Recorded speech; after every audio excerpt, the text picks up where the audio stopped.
Welcome to Love Books. Thank you so much for coming out in this very sudden cold snap, did you bring that with you, Gavin? We are, of course, launching Gavin's memoir, Son of a Preacher Man. It's very hard not to break into song every time I say that. And I just noticed that parents seem to be the theme of the week at Love Books. Last night we launched Ankie Kroch's new book, which she calls an autobiographical novel called Blood's Inner Rhyme, which is about her mother. Tonight, of course, it's Gavin's memoir, which is about his relationship with his father. And then tomorrow we're launching Sven Axelrad's new work of fiction, The Nicotine Gospels, which is also about a father-son relationship. So if you need to understand that more, you're in the right place. Gavin, it's lovely to have you here tonight. Thank you so much for coming to chat about your book, and congratulations on a very readable and relatable, I think, memoir. Just a little bit about Gavin. He practices as a journalist in South Africa and the UK and has written for the likes of The Conversation, Aeon and The Guardian. He's the author of 10 books. He lectures at Birkbeck College, University of London, and is a member of the Royal Institution's Challenging Pseudoscience Group. I actually just wanted to check that with you. Is that correct? Okay. And he lives in the UK with his wife, who is the lovely Margie Orford, and I think we launched her memoir here probably almost exactly a year ago. Chatting to Gavin tonight, it's lovely to have Kojo Baffoe here. Kojo is a storyteller, a content strategist, a freelance editor, and the host of the podcast Listen to Your Footsteps. He's also published a collection of essays, which we've got for sale here, called Listen to Your Footsteps. And the blurb on the back of his book says he embodies what it is to be a contemporary African man, and that he has earned a reputation as a thinker, someone who lives outside the box and free of the labels that society seeks to place on us. Yeah, welcome, Kafwe. Oh, sorry, mixed that up. Kojo, thank you so much for being here. Thank you. Good evening.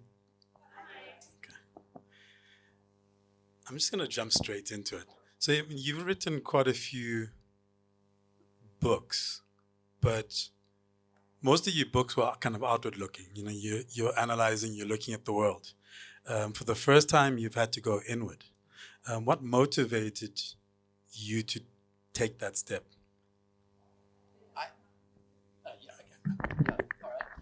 I think this is a story I always wanted to write, and I during COVID I started writing a book on Bible history, which is actually coming out at the end of the year. It's called The Bible Story, Fact, Fiction and Fantasy and Scripture. So it was looking, it relates to a lot of the content of this book. And so I started writing it in a kind of memoirish way, weaving in Bible history and my own story.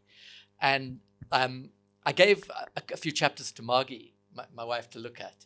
And she said, this is 2 books. She said, there's this book, which what became this book. She said, that's the story you really want to write.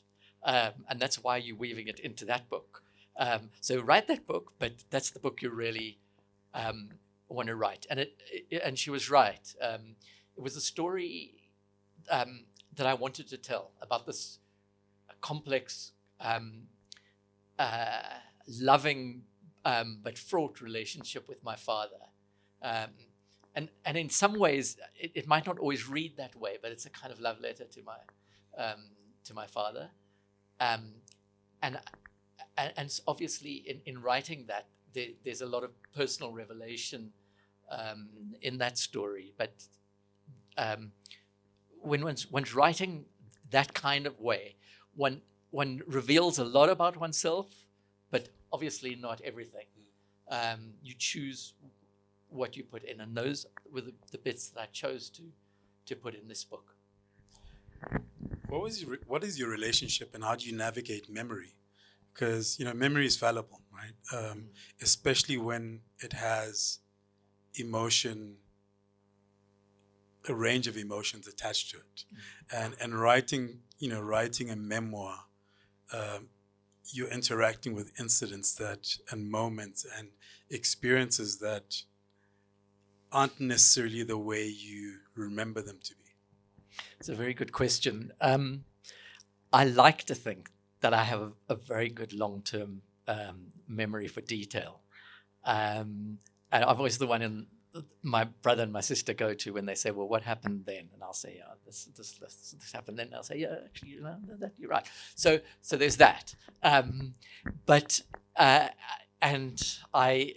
with a lot of the chapters, I sent them to them and I said, is this how you remembered it? And there were a couple of details that they had different memories of, and I checked, and sometimes they were right. So there's that.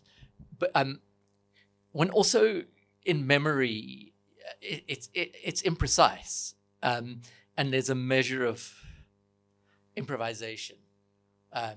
So when you're remembering when you are 4 years old, you remember things very, very specifically, but you can't be sure that that's precisely what happens. But in the end, you go with that memory, and I've done that in this book. Yeah.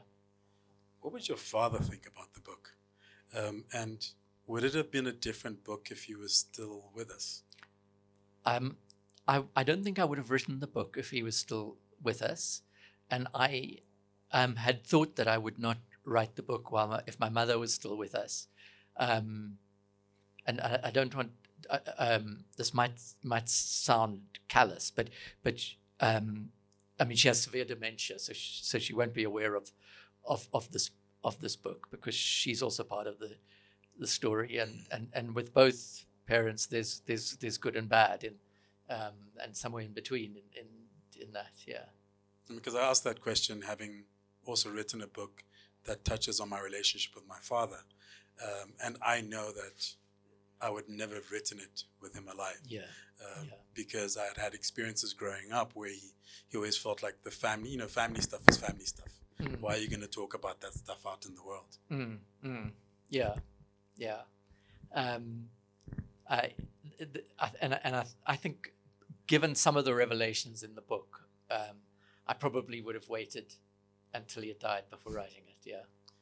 How do you deal with the regret? I mean, because you do express that. I mean, you do say it's a love letter. In a way, it's a love letter to your father. But you also talk about the, regret to a certain extent and not having been able to say certain things to him. And that's something that you've had to carry with you. And, how does the book help in also kind of navigating and making sense and dealing with the regret of it? Yeah. I mean, there are regrets and were regrets, but is probably more real. We kind of reconciled because there'd been these clashes between us, and that had created a distance. And shortly before he was diagnosed with motor neuron disease, there was an incident that happened when I was 14. There were other incidents later, but this was particularly one where he basically beat me up. He was punching me, and I'd never been able to. It created a fissure with him. I mean, many other children have been beaten up by their parents, and I'd certainly been beaten a lot at school. But it was my father was the loving one, the warm one, the one who would embrace us, and it felt something like a betrayal, that created a fissure. There were later things, and shortly before he was. It was after my daughter was born, and we went away with them on holiday, and a clash we'd had when I was 17 came up, and we'd kind of gone nose to nose, and he had walked away, and I said it was good that you'd walked away, and I said, because I was prepared to fight you. And he said, first of all, it was, he said, you wouldn't have stood a chance. And and I think then he realized what he was saying. And there was a kind of silence, and I couldn't say anything more. I knew I'd cry if I did, and I just didn't want to cry in front of my parents. I went to bed, and he went to bed, and we then left the next day, and 2 days later I got a letter from him, because what had happened in the course of that conversation was I'd reminded him of what had happened when I was 14. And he had found that devastating. I think it dawned on him how it had affected me. And he wrote to me, and he asked for forgiveness. And I wrote back, and I forgave him. And I think that was the moment of reconciliation. But very soon after that, he was diagnosed with motor neuron disease, and within less than a year, he was dead. I was in London briefly. It was what was going to be briefly, ended up being there for the last 33 years. At the time, and my mother phoned and said, "Look, you need to come home.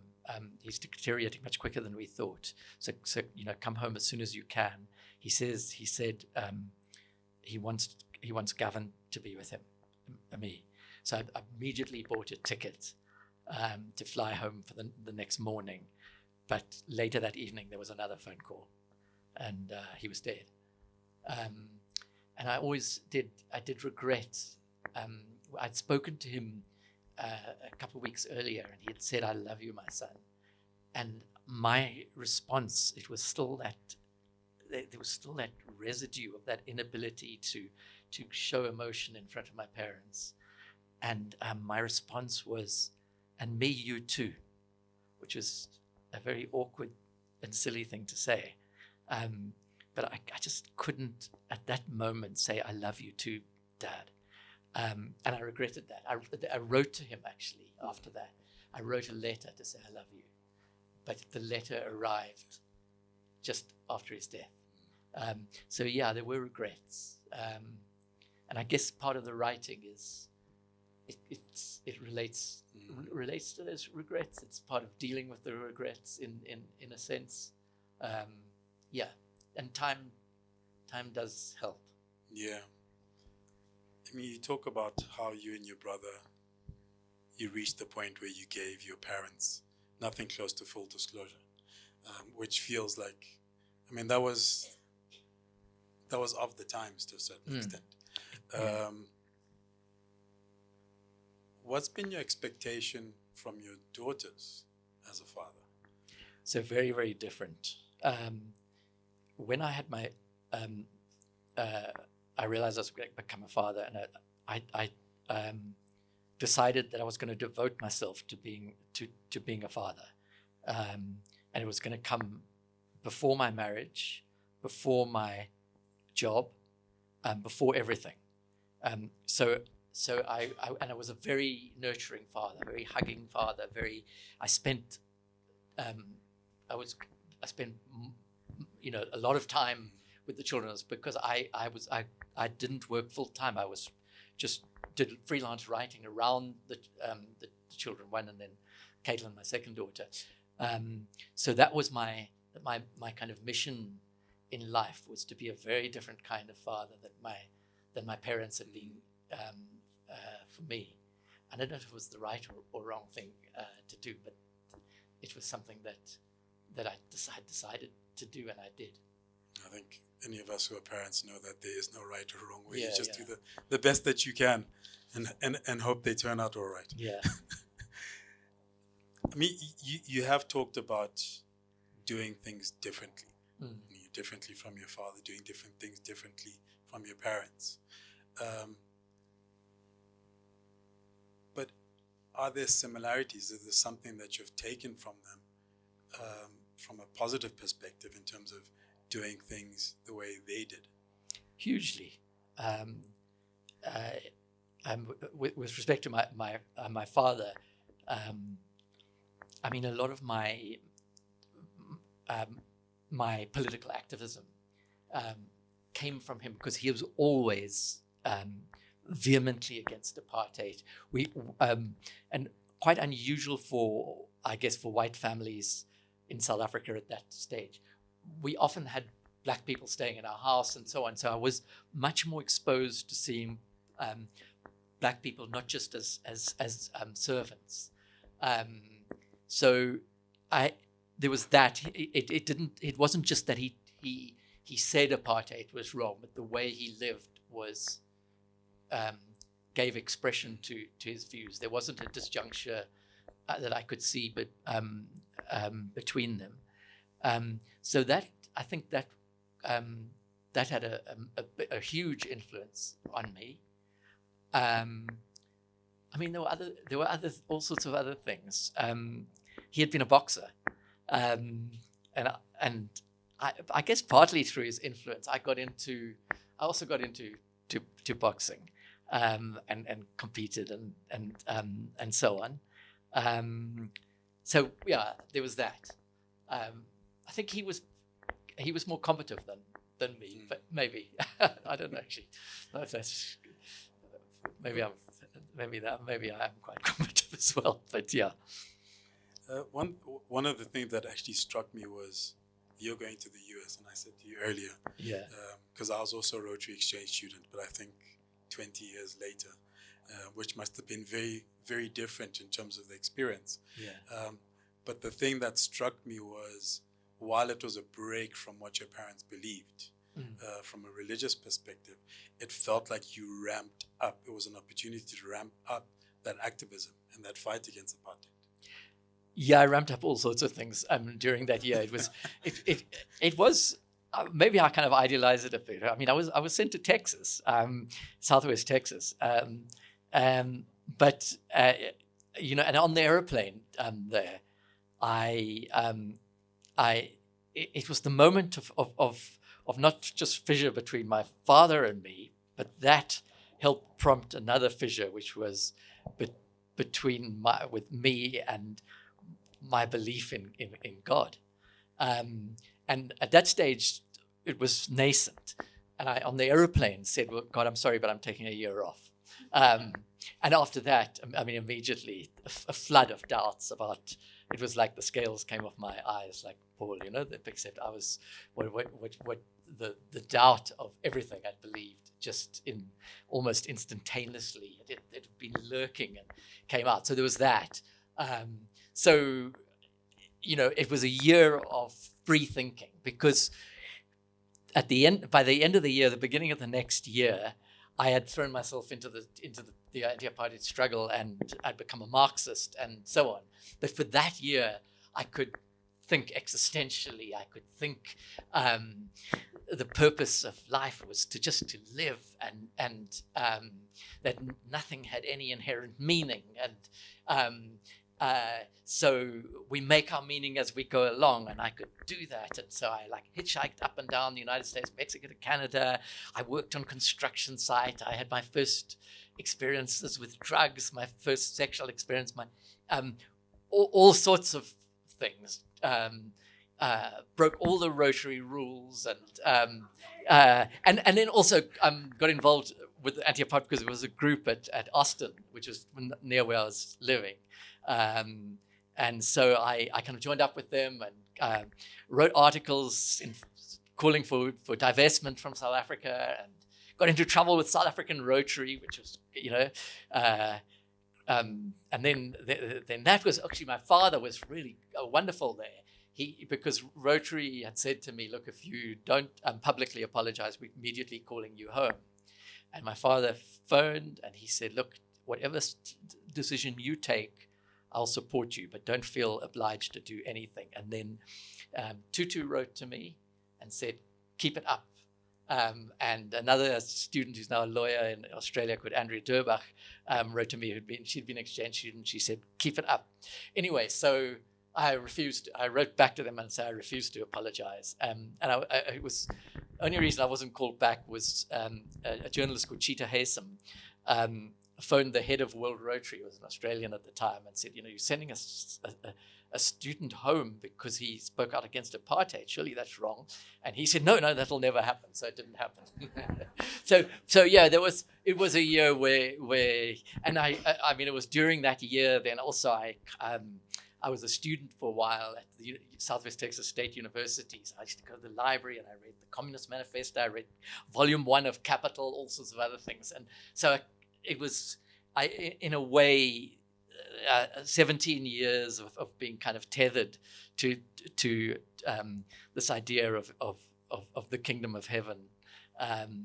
and I had my year of freedom, but then it was enough. So then I had to be tethered to a different idea, the kingdom of heaven on earth type of idea, which was equally fanciful.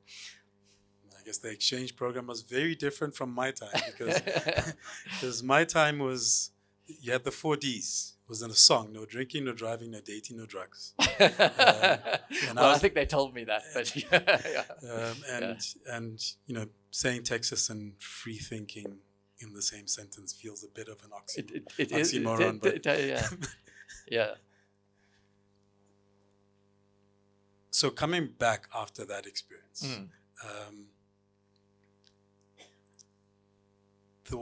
another thing that struck me reading when you talk about, you know, joining the ANC, joining the underground, being held in detention, being held in jail. You don't write about it flippantly, but it's kind of a, oh yeah, this happened and that happened, that happened. It feels like there's a lot more beneath the surface. How did you cope with living under that kind of, tension? I think it felt at the time like I was coping with that kind of tension very well. And maybe because of my childhood experiences where I'd kind of frozen out emotion. And that had a lot to do with my particular relation with my parents, I think. So that when it came to things like detention, or when it came to being in hiding or running away and or doing all sorts of things, I didn't feel like I was relating to it at the time emotionally. It felt like a kind of a dead zone emotionally.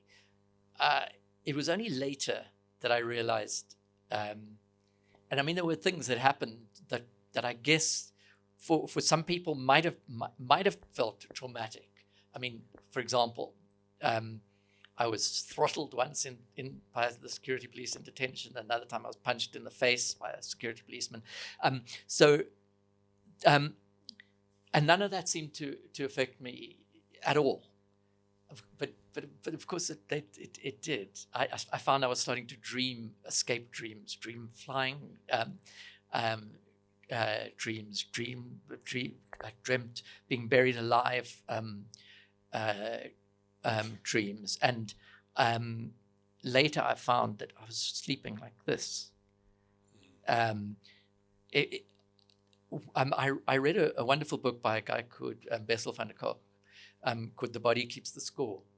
And I kind of noticed some of the symptoms that he was talking about of traumatic things. But at the time, I wrote about it as I did because that's how it felt at the time. It felt like nothing. I mean, and also there was always the attitude, which was correct in many ways, that, okay, so I got hit and throttled in detention. This is very different from my brother-in-law who's black. I mean, was horrendously tortured in detention, and that's the difference. And like black people were getting killed, just people I knew over and over and over and over. And so what happened to me it's like you couldn't even talk about it. I mean, because you talk about your bike, brakes slashed. Yeah. Tires slashed, moving between different houses. Yeah. And I guess the one thing at the time, in those last years of the 80s, I became, I would sometimes get into fights, and physical fights, and I would snap at people and things like that. And I'm sure that was because I look back at that behavior and it seems odd to me. It doesn't seem like me, but of course it was part of me, and I guess that was part of the reaction to it. I wasn't aware that I was reacting. I wasn't reflecting inwards at that stage in that kind of way. What you see, I mean, you make mention of kind of living an examined life. Mm. What's the importance of that for you? Without, That's yes. right. I ask that because many of us kind of just coast through life, not really engaging with life, with our experiences, reflecting on that. And the book feels very much like that. It's a examination of, and reflection on your life. But you also, and I actually underlined that sentence because it kind of stood out when you're talking about, Christianity and religion, etc., where you talked about, living an examined life. I don't know that it's essential to live an examined life, but I think if you're a very curious person, then you might well have curiosity about why you did certain things and what motivated you and why you reacted in a certain way. And kind of, if you want to get over some of those things, or if you don't get over them, at least be able to cope with them more, not to have your fists balled up all the time. You do kind of need sometimes to look inward. I mean, not necessarily in a kind of solipsistic way, but just in a way of understanding why you did certain things, and maybe it helps you not to go in that direction again, and to know the things that you don't like about what you did and what you and to kind of steer clear from them. I don't know. I mean, in a living example, I'm not saying it makes you a better person, but it's, for me, it's been a good thing, I think. Yeah. What was your relationship with the ANC, SACP, etc., when you made that break? So you like, your first break felt like from Christianity and your parents, and then you then make a second break, and it's a total mind shift as well, from Marxism, from the struggle, and then you move back to the UK. And there were parallels in that slightly more than a decade between them. And the one I was living those last few years as a Christian, still going to church, still doing all the church things, going to youth groups and things like that. But I was wriggling and finding them irritating, and finding a lot of what they were doing just didn't fit with where I was at. And then I made that break. In a way, something similar happened with Marxism. There was a particular incident that happened in 1988, which felt at the time seminal, but maybe it was a result of other things. Actually, I was in Johannesburg, in Yeovil, and I was visiting a friend, and she ran out with 2 pieces of blotting paper, and it was LSD, and I wrote down, and then when I got to Cape Town, I phoned another friend, and we went on the railway to Boulders Beach, and we each took one of these LSD tabs, caps of acid, as I used to call it, and it kind of opened up my mind in a strange way.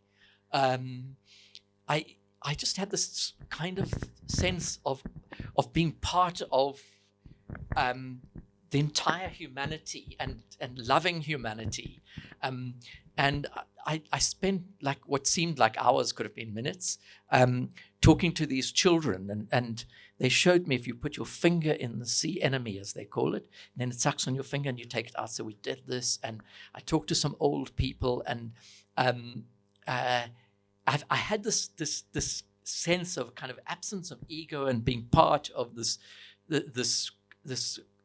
bigger whole.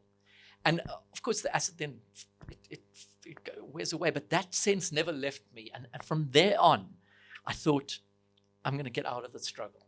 But of course, I was very, very involved. I was involved on the Transvaal Leadership Committee of the Communist Party, and in the ANC, and then because things were started to be based within the country, then part of this with what became Operation Vula.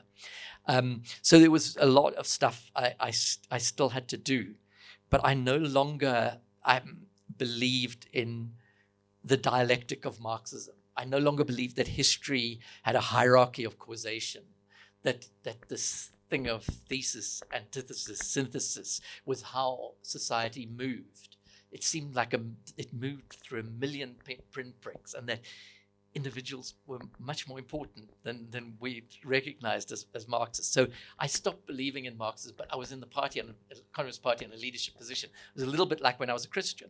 And so in 89, I thought I could maybe make that break, beginning of 89, and I was in Lusaka for planning an event, and the head of the party was Joe Slovo. So I went to chat with him, and I said, look, I really don't think I should be part of this leadership committee anymore. I don't want to be part of it anymore. I said, I don't think it's right that I'm there. And he said, I'm sorry, I understand that. But he said, you've got to stay on, because I was the treasurer of the structure. And so there were all these hidden bank accounts that I had to operate. And he said, you've just got to keep on. I mean, he was a mensch and many other things. And he invited me then around. I think he saw that I needed a bit of TLC. So he invited me around to his flat, and we had this, he and Paulo Jordan and me, we had this lovely bottle of red wine. And I don't know anything about wine, but I could taste this was a very good wine. So I complimented on him. He said, yeah. You know what? He said, it was a gift. So I said, who's the gift from? He said, Eric Honecker. And we all laughed. And of course, I knew what Eric Honecker had done. And I clinked glasses and soldiered on until there was space to, get out politely. And I did that as quickly as I could. I must say that section in the book, where you write about that LSD experience, you wrote about it beautifully, because it takes you totally into that moment with you. Oh yeah, thanks. So I really enjoyed that part. Thanks. I'd like to open the floor up a little bit to questions, if there are any questions. It's a small group, I don't need a microphone here. Gavin, you published Dancing Shoes Estate in the early 40s. And that was weaving your boxing journalism life with a bit of a personal memoir. You did cover the reason, there was something about your need to leave the political movement then. So, and I look forward to reading that, but to what extent did this book allow you to revisit that story and shine it up and put it to rest, some bits to rest? Because from this discussion, I gather you are revisiting that territory as well. Yeah, that book was written at a very different stage of my life. So I guess I probably, even where there's overlap in the stories, they're probably told differently. I deliberately made a point of not looking at the book when I wrote this, so that the stories if you read the story, you're going to be influenced by the original telling of it. And I didn't want that to happen. That book was a kind of odd one, because it was mixing my involvement in professional boxing with a kind of political memoir. So it's a very different kind of book from this one. And this is dealing. It's dealing much more with my father and also with my break with Christianity, which I touched on in that book, but that wasn't its focus. Yeah.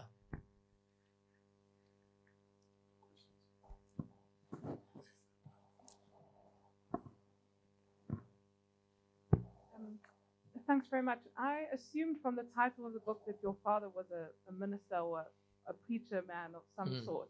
But in the little bit of the portrait, at least I'm beginning to build up of your father, you haven't really said anything of his life as a preacher man or a minister. And so I'm kind of curious how much you talk about that, having to share, I know someone who's also the daughter of a minister, and, a lot of her life is sharing her childhood with many other people, Yes. which is quite a distinct experience. So I guess I'm interested if that's part of the story and what you might say about that now. Yes. And you're describing tonight a very clear cut with your relationship to Christian faith. Mm. But I'm interested in have you had any fluctuations in interest or questions of faith since that clear break as your life has continued on? Thanks. Yeah, that's good. Can I answer as somebody who read the book? Yeah.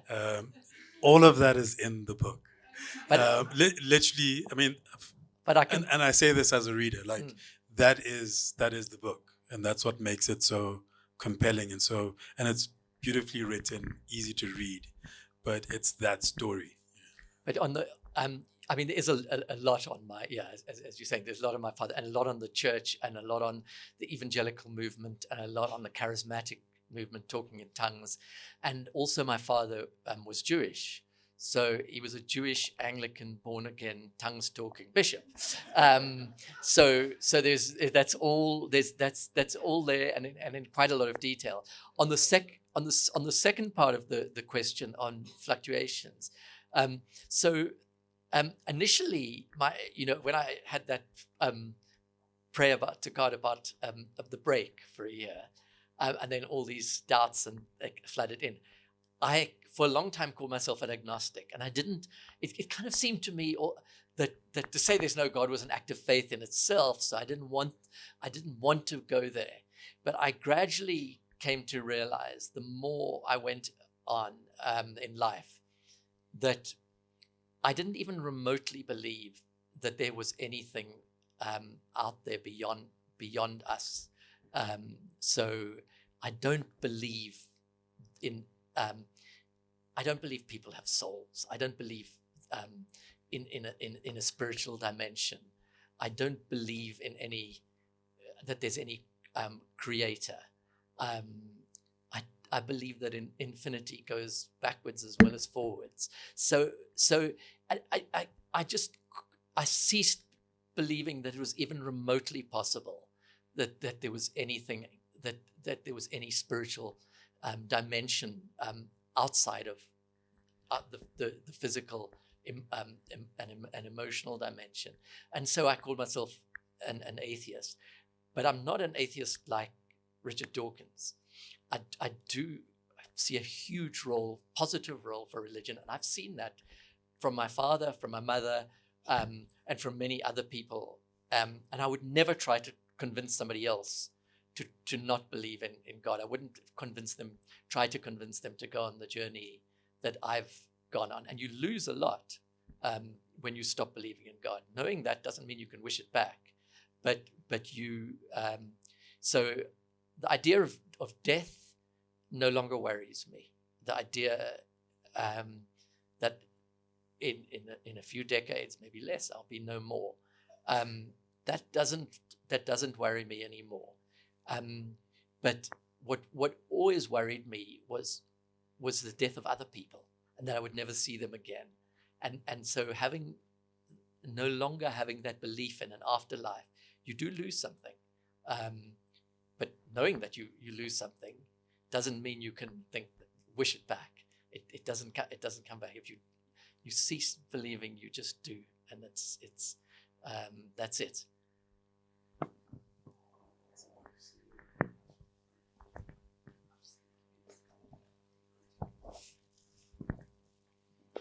Thanks. Gavin, your father strikes me both from reading Dancing Shoes is Dead and your latest book. Is it on? Okay. Well, firstly, let me comment that the picture of your father that emerges from Dancing Shoes is Dead, the picture that emerges from Son of the Preacher Man, I find different, obviously, and I think you've become a different person. But your father strikes me, if I may say this, as a man of contradictions. He grew up Jewish, then became an Anglican bishop. He's a man of peace, yet he was a pugilist, a boxer. Initially, it appears to me that he was quite establishment, then he became Bishop of Port Elizabeth, and became very much involved in the struggle and the peace movement. So would you say that your father was a man of contradictions or not? Yes, I would. And but I don't think he would have seen them as contradictions. I think he would have seen everything as being consistent. He wasn't someone whose inner reach extended very far. He was a man who acted, but his self-examination wasn't always very accurate. What I would say is that he had a flexibility to his beliefs, much more than my mother actually. And I'll give you just one example. So he came from a family steeped in Zionism. His grandmother and his grandfather left Poland because of the pogroms there in the 1890s, came to England.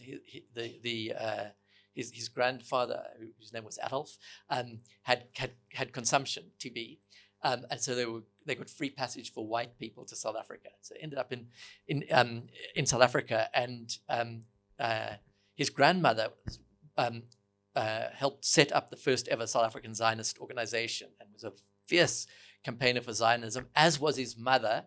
And I remember my father in 1967 jumping up and down and saying how the Egyptians were cowardly and they took off their boots and ran away in the desert, and loved the idea that the Jewish men in Israel were not just mensches, they could fight. 73 again. And then he went at that stage on a trip, led a group to Israel, and came back full of the stories of the wonders of Israel. Later in I think it was about 1981 or 82, Archbishop Tutu was supposed to be leading a large group, and this one was mixed race. I mean, it wasn't just white people, to Israel, and then his passport was taken away. So he asked Bruce, my father, to take the tour, which he did. And there was one incident that happened in the West Bank where one of the young black students said, this is apartheid. They treat us just like the Boers treat us back home. They treat the Palestinians just like the Boers treat us back home. My father said, no, he couldn't take. But he came and told me the story, and he said, you know something? That young man was right. So even on a subject as fundamental to him as that, he was prepared to shift his views. And as you said, his views went from being, I mean, his heroes and heroines were Ted Heath, so sort of wet Tory, Golda Meir, Benjamin Disraeli, and Helen Suzman. And later, when he was Bishop of Port Elizabeth, and he had spent a lot of time with Barney Patiana and various other people who influenced him, he said, no, I'm a socialist now. So, and he was on UDF platforms.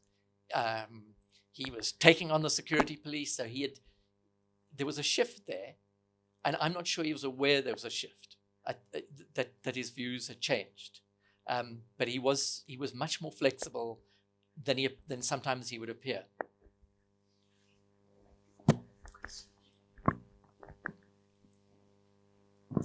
Thanks, Gavin. So a little bit of, you and I have very similar kinds of life experiences. I grew up on a mission station in rural Zimbabwe, to a preacher man and a lifelong missionary Baptist. Joined the struggle, did a range of things. I'm interested in the connection between what I would call sectism of religion and sectism of politics. Mm-hmm. And what you're describing in terms of your turn, I was in the Communist Party as well. I was expelled from the party.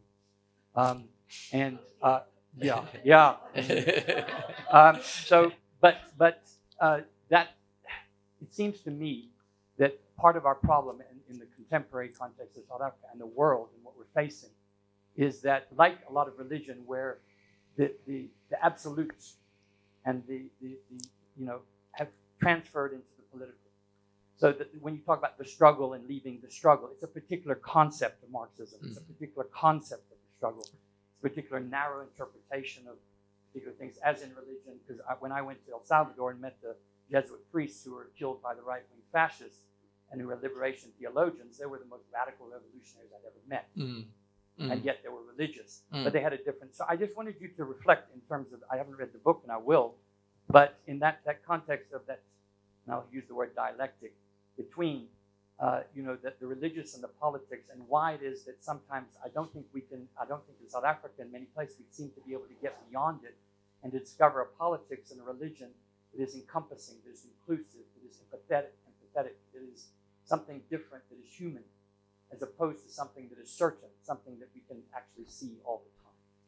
Yeah, and just on that, or just a little to the side of that, I mean, you talked about the liberation theology, and in South America, and that had a huge influence on a section of the Catholic Church in South Africa, and through organizations like Young Christian Students, Young Christian Workers as well.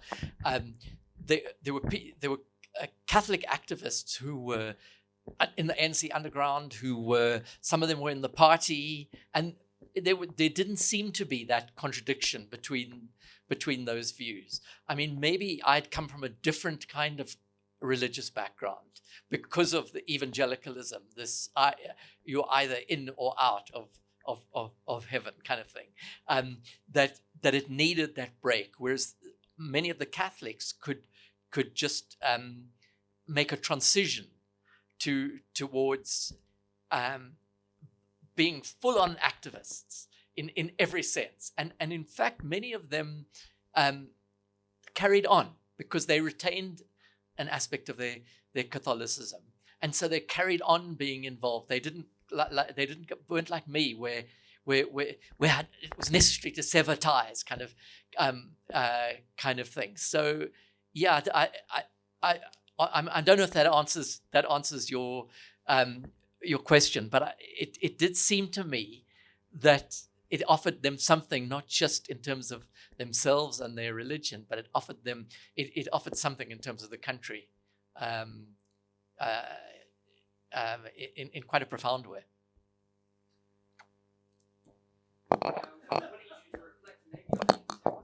Situation where we don't seem to be able, in other words, we're going through more hate, more division, more certainty. Everybody's pulling into their little loggers and everything else. And to the extent to which what your own life experiences says something about why we're in that space, why we don't seem to be able to find each other in a context, because we're looking, whether it's religious, I mean, here in our country, whether it's xenophobia, nationalism, Marxism, a particular understanding of so-called revolutionary Marxism, or whatever it is. That's what I mean. But anyway, that's what I was trying. Yeah, well, I mean, in terms of what needs to be done, maybe it's just way off the subject of my book, but I've always believed, instead of finding not the things that separate us, this word offends us, that kind of thing. So we can't be talking to these people. The old United Front approach, where you find, okay, we might disagree on this, that, the next thing, but let's work together because none of us like Trump. So let's do that. And we cannot talk about these things that that divide us. But that's more of a political answer, isn't it?